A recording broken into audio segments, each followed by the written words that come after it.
Hello అండి, నమస్తే. ఈరోజు వీడియోలో చూపించే recipe mushroom gravy curry.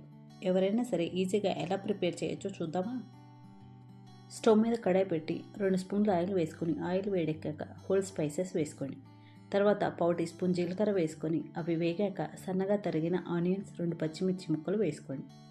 Onions brown colour వచ్చిన తర్వాత 2 టమోటాలు, ఇంచు అల్లం, 4 వెల్లుల్లి రెబ్బలు మిక్సీ జార్లో వేసుకొని మెత్తగా పేస్ట్ చేసి వేసుకొని బాగా కలిపి టమోటా ప్యూరీ నుండి ఆయిల్ సపరేట్ అయ్యే వరకు ఉడకనివ్వండి.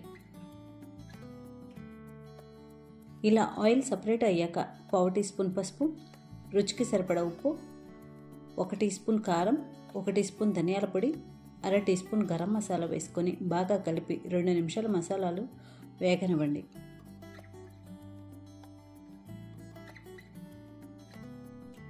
ఇప్పుడు బాగా కడిగి కట్ చేసుకున్న మష్రూమ్స్ వేసి కలుపుకోండి.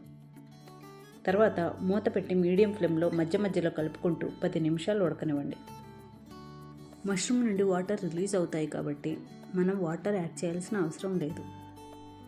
మీడియం ఫ్లేమ్లో 10 నిమిషాలు ఉడికిన తర్వాత స్టవ్ ఆఫ్ చేసుకొని కొత్తిమీర చల్లుకోండి. అంతే అండి, మష్రూమ్ కర్రీ రెడీ. చూశారు కదా మష్రూమ్ గ్రేవీ కర్రీ ఎలా ఈజీగా ప్రిపేర్ చేసుకోవచ్చో. వీడియో నచ్చినట్లయితే ప్లీజ్ సబ్స్క్రైబ్.